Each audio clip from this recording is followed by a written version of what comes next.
I think that's been one Okay, I just wanted to introduce, we have two special guests here today. First, Brad Young, who is our local, he generally does this part of the class, but Kevin ended up being here, and Brad is busy building houses and stuff, so he wasn't sure if he's going to be able to make it, so I kind of got Kevin in, but Brad could make it too, so he's here too. So we got two, we're really fortunate to have two really top natural builders. Brad's built, he's been involved in natural building for 15, 20 years now, Brad, or something like that? 19 maybe. 19, right. Yeah. And him and I have worked together on probably a dozen projects, half dozen projects.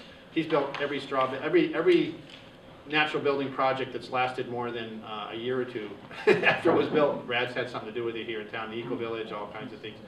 And he's building the roundwood trellis outside, so you'll be able to work with him this afternoon on that. And then, and he's a good guy to get connected up with, you know, try to do an internship with, anything you can get connected up and work with Brad, he's really knowledgeable. He's worked with a lot of the best natural builders all over the country. That's how he got started. He went intern with people in the Southwest. Probably people you know, like Black Ridge Lodge and Pete and all those guys. And so then Kevin Rowell, Kevin has the website naturalbuilding.com, which is super cool. You got to guys got to go take a look at it. And he works all over the world. He spent this winter in Nicaragua and Costa Rica, and he does developing world stuff. He's worked in Southeast Asia. He does festivals. He does like cool bamboo sculptures and interactive crowd stuff in festivals. I don't know. I'm making this up, sort of. But and then he's a licensed California contractor as well. So he builds also kind of high-end natural building stuff in California, as well as so he works on all different scales.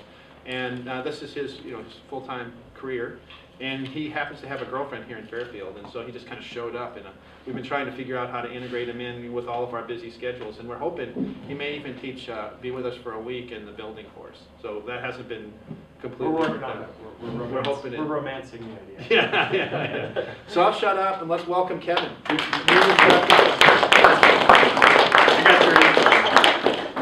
So I'm really honored, Brad. If I would have known you would have been here, I would have called you. We could plan ahead, but I just want to welcome your voice into this space, and just I've been coming out to Fairfield for the last 2 years and visiting my lady friend Carolina, and I've heard so many good things about you. I'm just so honored to share space with you and Lonnie and all the rest of you.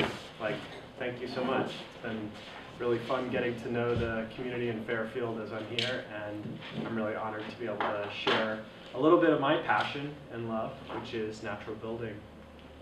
Kevin, one quick thing. Don't forget to mention your workshop. Of course. Oh, we have shameless plugging galore built into the subset of the screen. You actually can't even tell, but you're being lured right now into two events. The first one, which I'll plug now in the beginning and then plug again at the end, is on Monday. We will be screening Dirt the Movie. You ever want to stand next to Vandana Shiva, you can go on the stage at the Orpheum and stand next to a really giant Vandana Shiva, and we'll take your picture. Though I've never met the woman, I do appear in the movie with Vandana Shiva through magic of teleportation and video and things like that. So please do feel free to come check it out at 7:30 on Monday. It's free. I'll be doing a little, well, you're going to spend an hour and a half with me, so I'll be doing some of this before for about 15 minutes, and they will have the bar open so we can get drunk and talk about dirt. Responsibly, of course. In relation to that, there are some questions that I'll ask during today's presentation, and we have bonus stickers from Dirt the Movie that say "Get Dirty" and have this little dirt cloud on it. Another thing, has anybody seen these posted up around town? Yeah. Yes, and thank you to the SL department for helping paper up the world. Through the process of getting to know some of the folks in Fairfield, I was introduced to Jim and Sarah Anderson, who are just outside of town, who've been building their own straw bale house, luckily with the support of Brad and many others. Though I'm not putting responsibility for their building on anyone. Even they don't want to take responsibility for some of it.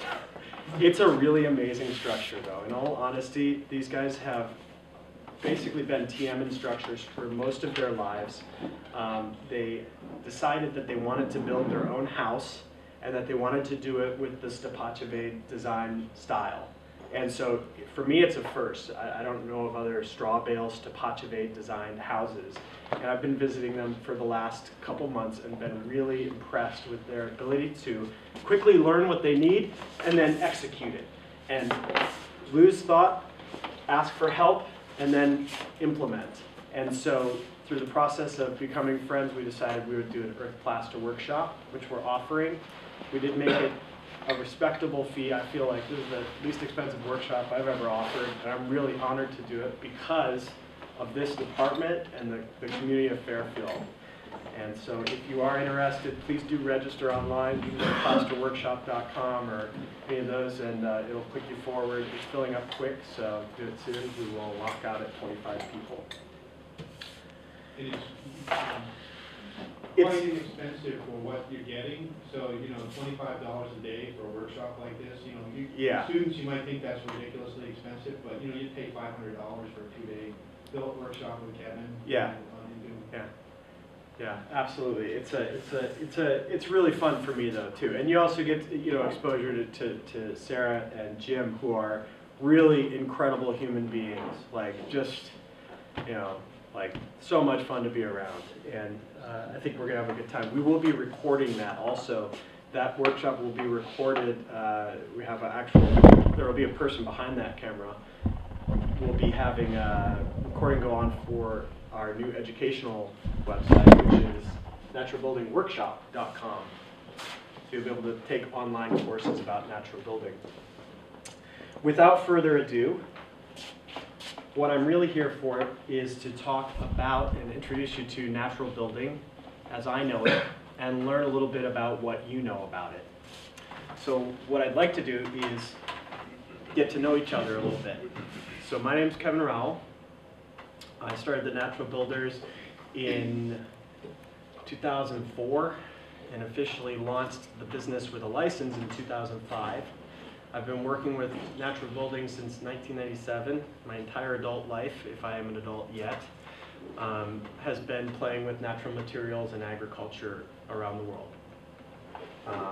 You're going to see a lot of different slides today. If you have questions at any time, feel free to ask. Just do the usual, raise your hand, and I'll try to address it. For now, I'd like to just spend a minute and get to know what you guys are studying. First of all, if I can have your names, if you would all shout out your names at once, I will probably absorb it. Got it. Okay, cool. If you wouldn't mind, just because my hearing's not so good, when you ask a question, you can just start with your name so that I can begin to build some intimacy. It'd be nice. So what are you guys studying right now? What is this class? Where am I? Permaculture. What does permaculture mean to you? It's a design system. It's a design system, okay? What else does it mean? Establishing permanent agriculture and culture. Nice. So it's agriculture And culture. in relation to culture. Working with It the integrates planet instead principles of of nature Principles of nature. to Nice. create sustainable human habitats. Sustainable human habitats. So there's a big correlation that we're starting to see right now, which is really been encouraged by this evolution of permaculture and the whole movement, right? It's the plants, the animals, the soil, the buildings we build, the way we move our bodies around the earth, and the way we interact with each other are all interdependent. And I think one of the things that I want to highlight during this talk is the importance of keeping an open mind and questions about how we proceed with things. Even if we think we know, we probably have some things that we haven't noticed about what we know. So I'm going to focus on natural building. So what do you guys already know about natural building? It's building structures using like natural materials and in a sustainable way. Natural materials and that I'm gonna stop. It's okay. I'll add on natural and local materials. Natural and local materials, okay. Materials that are on site. Materials on site. What else do you think of when you think of natural buildings? Focusing on Lowest impact on the planet. Focusing on the long-term quality of life for the building and the people living in it. Regionally specific. Regionally specific. Any other thoughts on the words natural building? Non-toxic. Non-toxic. So this is the process of free association. We are melding our consciousness around what the word means, and we're going to continue to do that. What I want to do for a minute is step back in time. Do you think that cliff dwellers in Bandelier called their buildings natural buildings? No. So what happened? What happened in history that we started making the distinction? Any thoughts? The Industrial Revolution. Industrial Revolution, IKEA. I like IKEA. It's a great one. Yeah. I think just the paradigm of developing agriculture has something to do with it. This idea of this kind of like separate property, you know, alienation from you and nature, you know, the dominion over nature. Yeah, those are the things.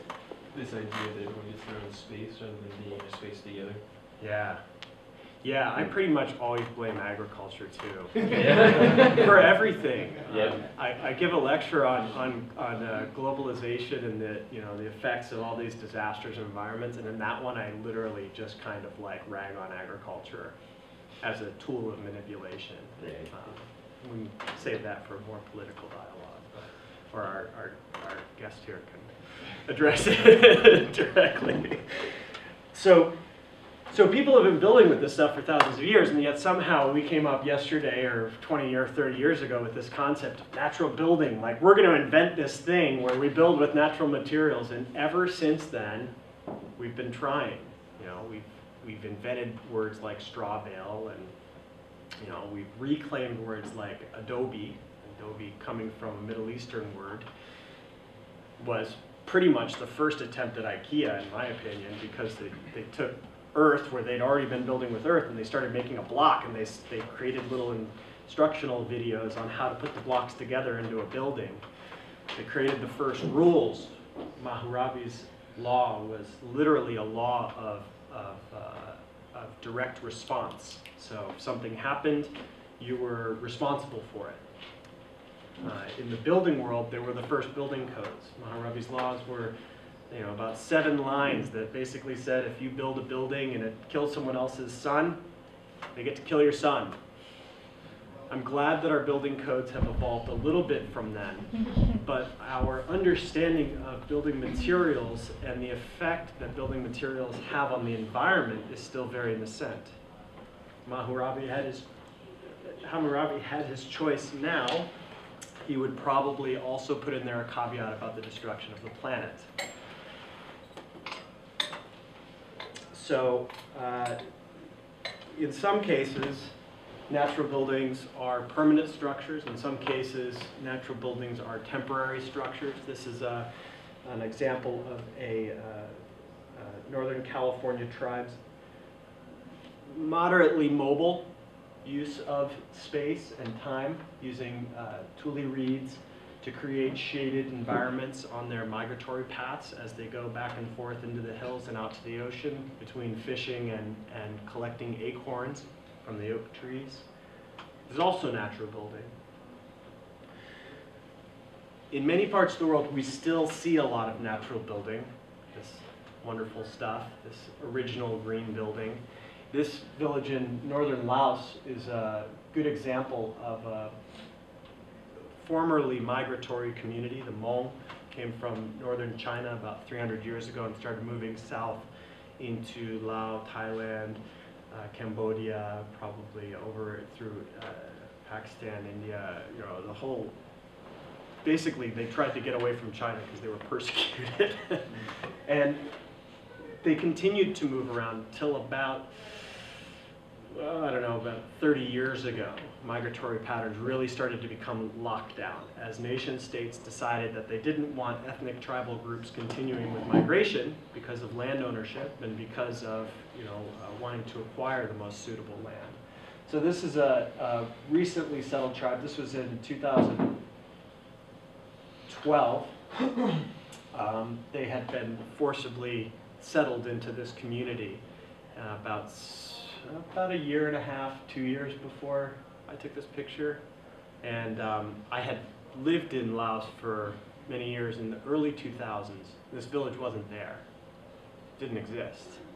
So it was a real shock for me when I rode by on my motorcycle. I don't remember that village. And I went and I talked with them. And we talked about their buildings. We talked about what they saw for themselves, and this transition from being a nomadic community to basically being forcibly settled. So I'll just let you imagine for a minute the cultural implications of what that means for the evolution of your agriculture, of your way of being as a society, the materials you used to build with, all of this stuff. So as migration has occurred throughout the world, we've seen the transition and the transmission of technology, the exchange of technology. One of my sort of favorite or most prevalent examples is the California adobes. Many of these structures, about 1,200 of these structures, I've visited probably 800 of them. And they came out of a colonial mindset, right? We are coming here, we are taking this because this belongs to us, because it is in service to God, and we are bringing our technology with us to make our structures. And this is it. It's actually, from a sustainability perspective, pretty amazing, though the cultural implications are less than desirable. Regardless, technology and society are intimately intertwined, and agriculture even more, evidently so. So when we talk about natural building, we're not talking about green building or a new technology. We're talking about something that has thousands of years of evolution in every single aspect. A third of the population still lives in earthen structures today. A third of the population still lives in earthen structures today. How many people thought that or knew that before this class? Right? I mean, it's a ridiculous number. I mean, we don't perceive the world that way. It's amazing to me to see the way that perception influences our concept of development. Lonnie, please. A related statistic, 70% of the world are fed by peasant farmers. Yeah. Yeah. Nice. Industrial agriculture doesn't feed the world. Yeah. Yeah, misnomers, this misapplication of information is a really, really precious one. I don't mean to make us, sad or depressed, I promise. There's only about 10 more slides like this, and then we get a little more upbeat, but it's going to get worse before it gets better.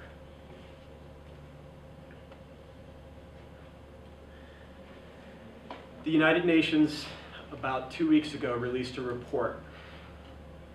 The report is the result of about 3 to 5, it depends on how you measure it, 10 years of study, 100 years of study, whatever you want to call it. There were, 300 main authors and about 3,000 or 4,000 contributing editor authors. I had the good fortune to be able to review aspects of it before its publication and sort of laugh. The UN has finally accepted that we have a problem, and they've accepted it in a big way. They have basically outlined that we are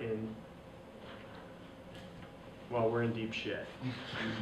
And we really have to do something about it now. And that the effects of how deep we are irreversible. We can't actually go back to a utopian version of the world where this doesn't happen, we are going to have to go through some tribulation in the process of recovery. And this process of recovery is imminent. The report itself is about 22 chapters, each chapter broken